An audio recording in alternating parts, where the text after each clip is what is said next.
Prometheus, however, first finds representation in he says there is a work called Theogony. There's an epic poem sort of thing, which I think thousand or so lines or something. And in Theogony, he presents a kind of a family tree, a family tree or Of family gods. history of Titans and Olympians, right?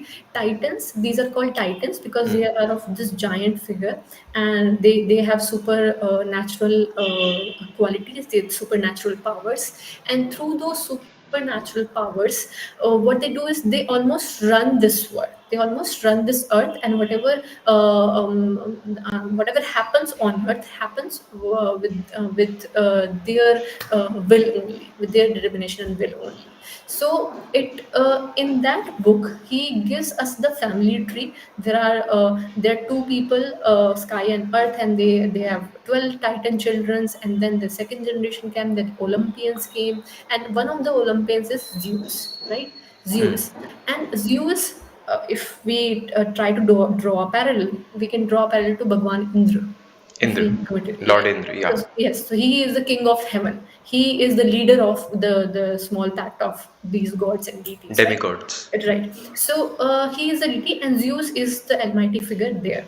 Now everyone is should revere Zeus because he is almighty, he is powerful, and he can destroy everyone. He is the leader, and they have to respect him. But there are dispute here and there, of course.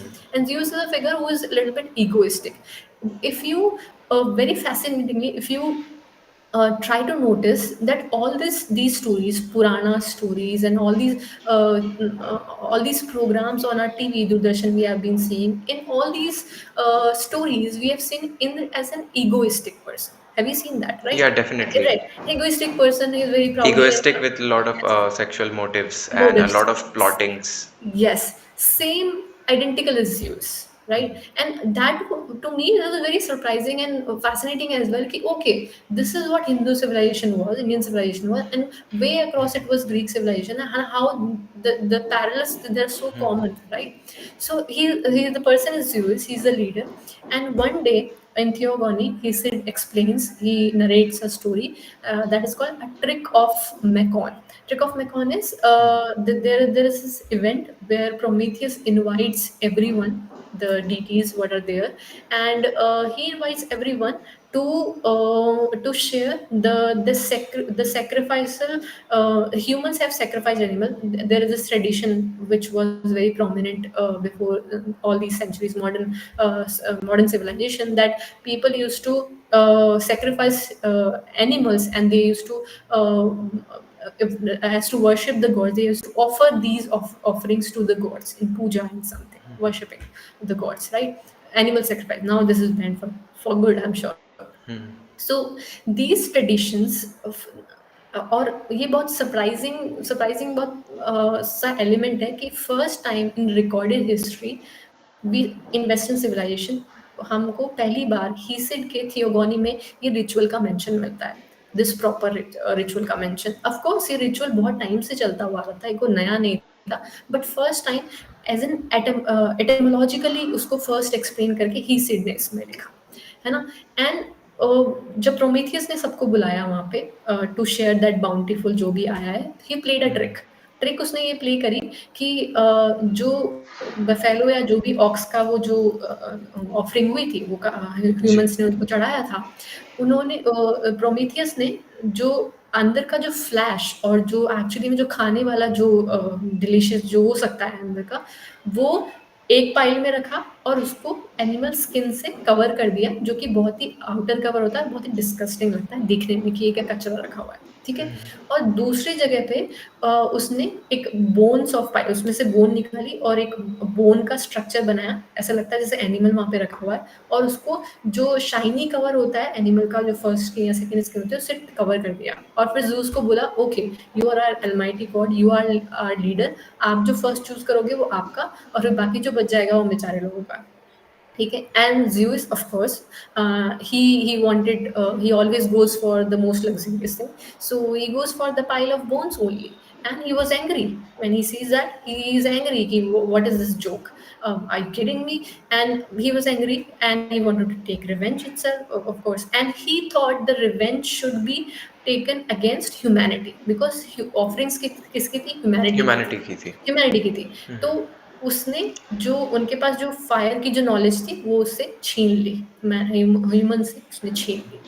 It is very I don't know, surprising, shocking to me it was that humans, before this myth and these mythical stories, they had this knowledge of fire.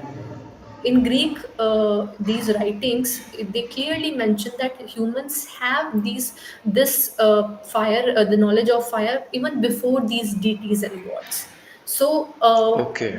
right, so and that knowledge he steals back, he takes back from humanity and leave them to suffer, because आग नहीं होगी, fire नहीं होगी, they won't be able to cook, they won't be almost there able will to be live. No civilization at all. Yes, right, है ना? So no creativity, no cooking, no how would they defend themselves against harsh weather, winters, and animals. animals, of course, animal attacks, and how would they forge the weapons and everything? Because उसके लिए भी actually you need energy for you that, need right? Fire to And forge उस the. वक्त right, और उस वक्त solar वो तो थी नहीं, पैनल्स तो राइट, ऑब्वियसली। सो इलेक्ट्रिसिटी नहीं थी, so people needed that energy, and that first revenge he took. Then Prometheus, out of his spite against Zeus, or out of his goodwill to help humanity, we don't know for sure.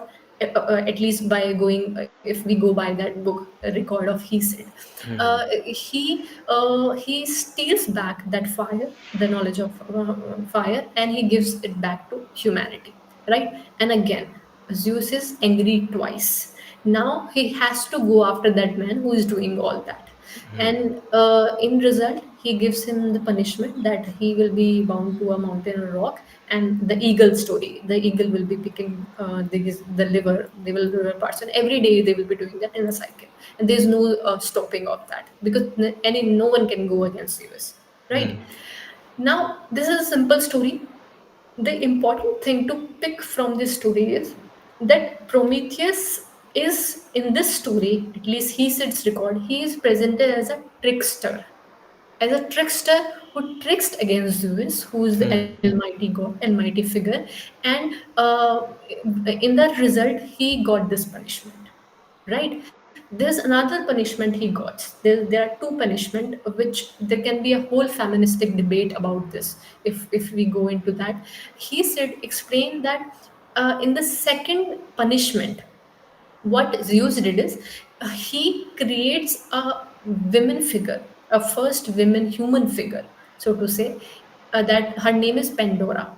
I'm sure you have okay, heard of the Pandora, Pandora's box. right? So Pandora, he creates this human Pandora, and his intent was to send this women figure, first time in the history, to humanity, and with evil intentions, and he will destroy much of that good that is there in humanity.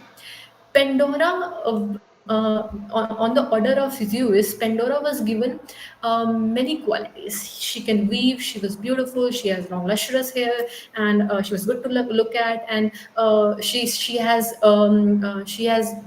foul mouth. She was so talkative, and she had evil at heart. She cannot keep anything in her stomach. जिसको बोलते हैं ना, औरतें अपना पेट में कुछ बात नहीं, Chinese whisper and gossips. right, right. So every evil notion that are attached to women, that is described in this book theogony of Hesiod, right? And he explained that all the evils were given to this women figure Pandora, and he was sent back to earth with her box, Pandora's box. And she was not she's not supposed to open that box. She does anyhow, and all the evils were discharged upon humanity. And this is how then the story goes. All the before that Pandora's box, no one was unhealthy, everyone was healthy, and no disease and nothing. But after that, all the diseases, plague was very famous, infamous, should I say, in that time. So because of So yeah. seems like Pandora is quite familiar or closer to like Mohini in our tradition, and Um, Eve from Christian mythology. Christian mythologies, we can say Yeah. that. But Pandora, Eve was not given a box. She had different Hmm. evils, right? She could not keep her curiosity inside of her, and she eats that apple anyway. So that evil was discharged upon humanity in the form of Pandora. And he said, I don't remember the line. You can read it on Wikipedia page as well. He gives that line that in the form of women, Zeus discharged this evil upon you in the form of women. And they're giving a whole feministic debate about it, Yeah, that it he can be compartmentalized definitely all the women in one category, that they are evil figures that was discharged upon humanity to to act spread out the whole the evil. revenge, just to take the revenge of Zeus against humanity and Prometheus, right? So this is the whole story goes. And the important thing, as I said, is that Prometheus is a trickster in the story. Now, our work is in this discussion is to understand that how this trickster, this mere trickster who was nothing, who was a nothing fellow, in his story, in first story, his first record, came became a person who is considered as a heroic figure, right? A heroic figure who somehow embodies or symbolizes everything that is good in humanity: creativity, will, determination, defiance, and Also everything. survival because of the Survival, fire. yes, right, and defiance against you, God. Even no matter if you're God or anything, but if you're wrong, then I would fight against you. That is the core humanistic way. We will come to this back again when we'll go into the Renaissance period. I thought, and as students of literature, we both are students of literature, we it is our obvious understanding that literature is the best medium to study these events. Why is that? Because literature is the ground where all the society's contextual details, political, cultural, social, all those agencies will play its role in order to produce any text, fiction, non-fiction, any text in order to produce through the author, of course, through the author, of course, because any author is the result of the product of his social, historical, cultural, and political conditions and context, right? So, if literature can be the best medium to understand the evolution of the myth, right? And this is why I was strongly pinned on this, that okay, we should discuss all these literary traditions, what happened to Prometheus in later periods, right? We studied about Hesiod. Hesiod से थोड़ा हम आगे चलते हैं तो in Greek mythology, and we go towards a little secular understanding of Greek society and philosophies, and we come directly to Socrates, Plato, and Aristotle. These are much revered figure in Western philosophy as philosophical traditions, and almost Bertrand Russell went on to left. Bertrand Russell is the person who got Nobel Prize in literature. I don't remember the year, and his book, The History of is a seminal work. If anyone is interested in reading, it's a seminal work to give yourself first-hand understanding of Western philosophical tradition, all of the Western philosophical tradition. I was reading his recently only, so I remember that name. So Bertrand Russell goes up to that length and says that almost all the Western philosophical tradition starts and begin with Plato, Plato and Aristotle. Goes with that, and it's I think justified as well. So Plato now. When we move from Hesiod to Plato, we should understand that Plato is a person who is who not that he is a religious, he's not a religious person, he's an atheist or something. He can be, but he is a philosopher and scientific mind, right? And his understanding of Prometheus will be from that scientific and philosophical mind only. So in his introduction, he wrote many things, and we call them they are in dialogic forms.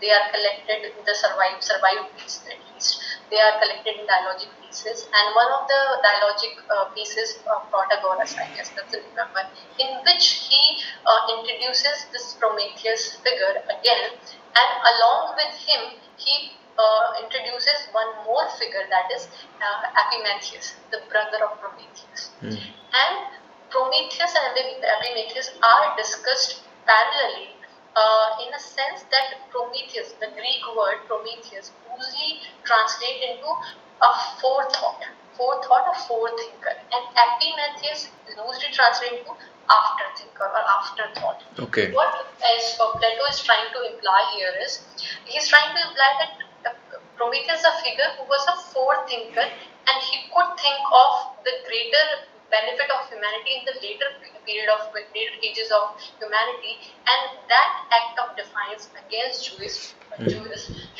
was the same thought that, okay, if I steal this fire now, I will be giving humanity something that they will be using for long and long. Right? So he had this forethought.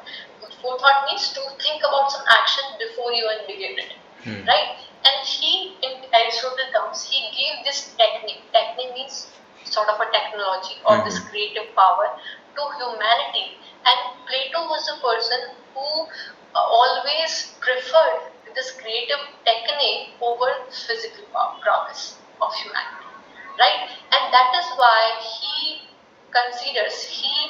preferred Prometheus over Zeus, because he was someone who gave the creative power to humanity, right? And this is how we see more of a secular and balanced description of Prometheus here.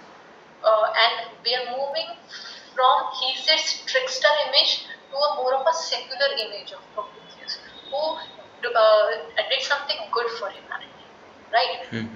Still, we are not in the hero figure zone. We are not.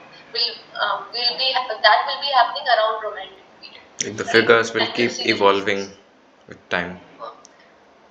Like the figures will keep evolving with time, the hero figure.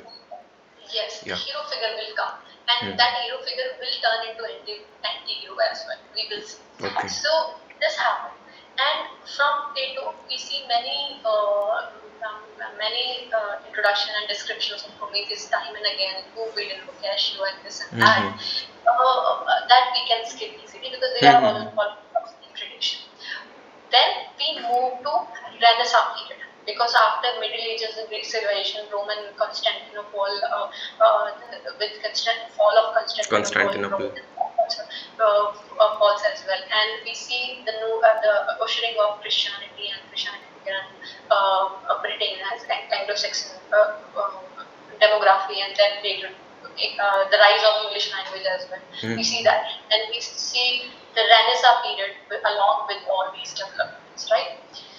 Now, Renaissance period, it can be a lengthy discussion on Renaissance period. We both know about that क्योंकि हम literature students हैं, Renaissance के बारे में हम बहुत कुछ बोल सकते हैं. बट यहाँ पे जो हमारे लिए रेलेवेंट वो है Renaissance की वजह से what happened that because of Renaissance, humanity took the center stage. Humanity took the center stage and divinity took the backstage. What I mean by is secularization of religions. Because of new inventions in the field of science, Galileo's invention of that telescope, और उसकी वजह से वो बताते हैं कि people in religious traditions, Vatican and Pope traditions and that, they believe that Earth is the center of this universe. हम भगवान के बनाए हुए बच्चे हैं और तो हमको तो हम यूनिवर्स के सेंटर में. But Galileo proved that it is not so. We are just a bigger planet that is revolving around a bigger star. Right? So we are not at the center. Don't be so happy. Don't blame yourself to be that superior race or something. You are not. You're just one part of this bigger schema, right? And that was shocking for the people who were so faithful to God and everything. It was shocking. And with those scientific revolution came the secularization of religion. Okay, people started looking, okay, God is there, then our faith is personal, but God is not everything. Okay, humanity should be at center because at the end, what we are doing here in on earth is we will be talking to each other, communicating with each other, helping each other. और कभी भी कोई किसी काम आएगा तो humanity काम आएगी. God will be a figure who will be witnessing everything from the outer realm or outer world. We will be there for each other. So humanity took the center stage and divinity took the back stage, right? And with that notion, Prometheus again, the myth, Prometheus goes into this evolution that he becomes a figure who is searching for whose soul is searching for the bigger truth. Bigger truth means the Something higher spiritual, than the self. higher than the self, of course. Hmm.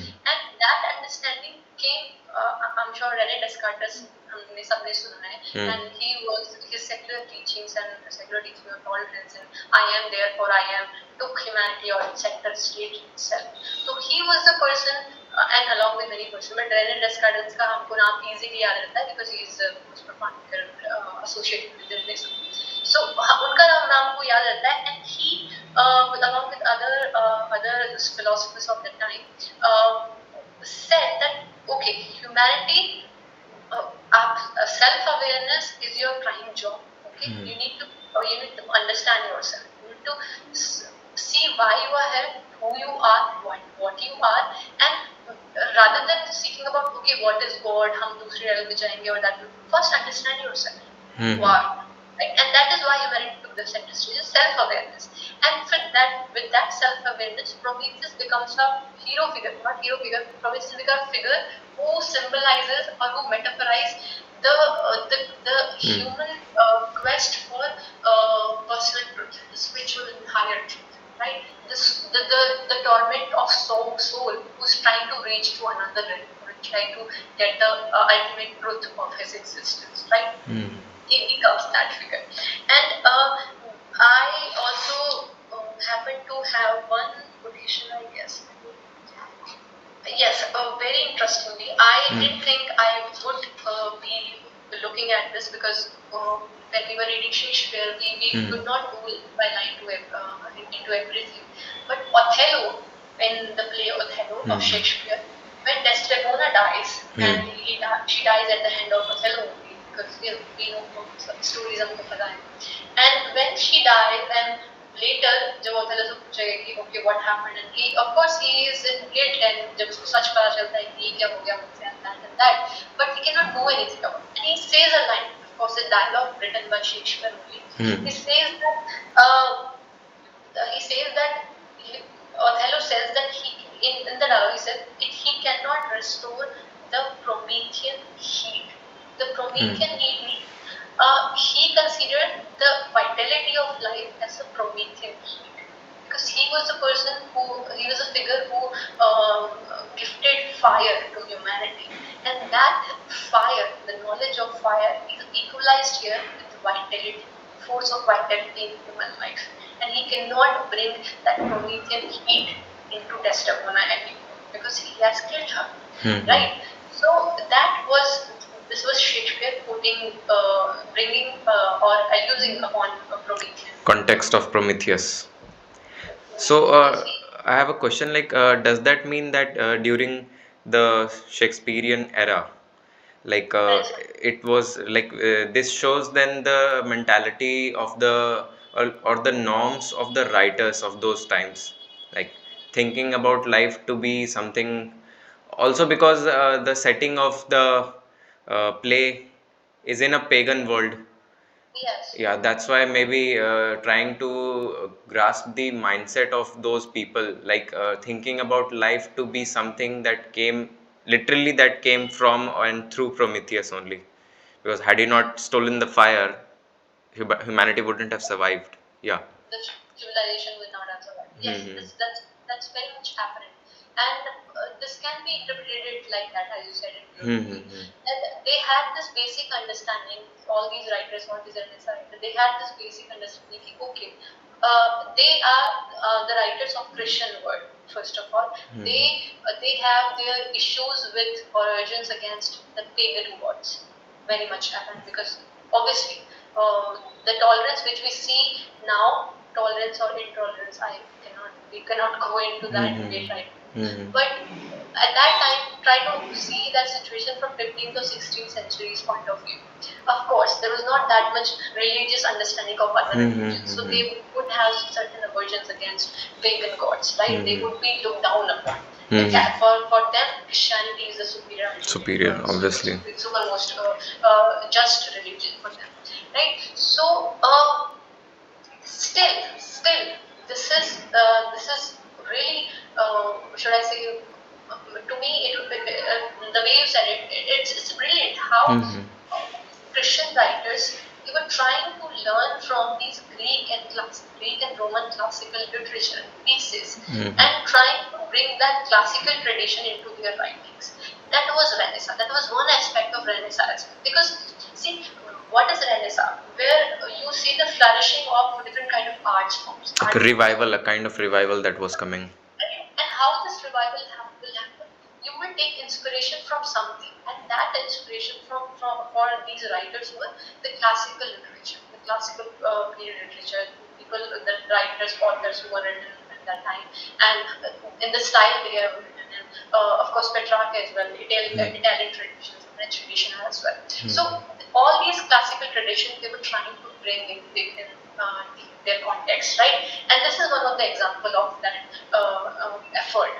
And Shakespeare, this was not we cannot read much into it because this was just a line, and Shakespeare was not making much out of it. But still, that was a line, and it's Shakespeare, so I had to quote it, because if we see one from Shakespeare, we think, oh, this is important. Like this is what canonization of literature looks like. So with that Renaissance, we established a figure, Prometheus figure, who has this soul, tormented soul, who's trying to seek something greater than himself, self-forgiveness. He's that, symbolizes that figure, and that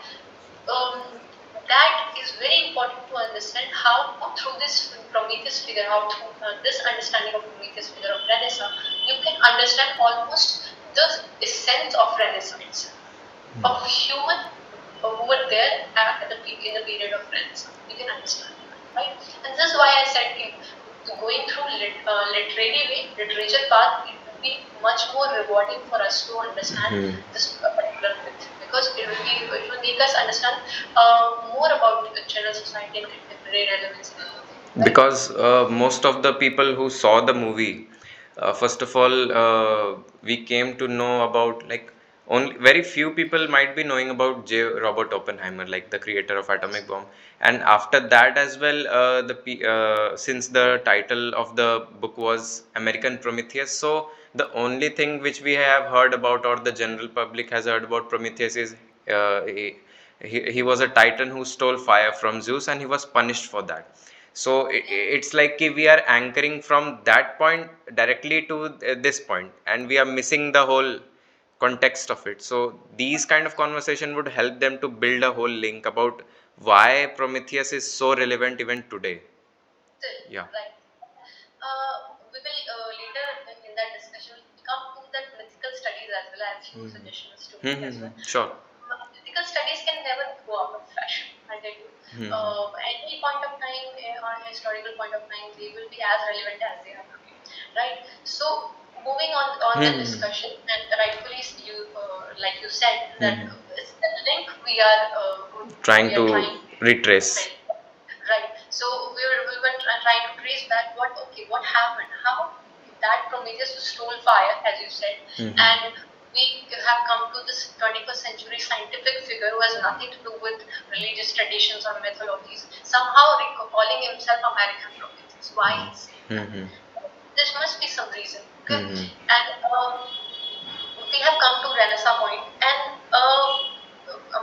of course, works there in Renaissance period and around 16th and 17th century. We see many works who have alluded to Prometheus. There was this painting of, I guess, Thomas Paul's oil painting, a very famous oil painting in which Prometheus is tied to a rock or a mountain or something, and he is just like that. It's chained and there's an eagle approaching and he's looking at it maybe. It's a beautiful and quite cathartic painting, and when I looked at it, it was beautiful. Hmm. So that now, as we are talking about ships, the second step for us will be in this discussion is to move from Renaissance and delve into the next tradition, the next context, that is romantic.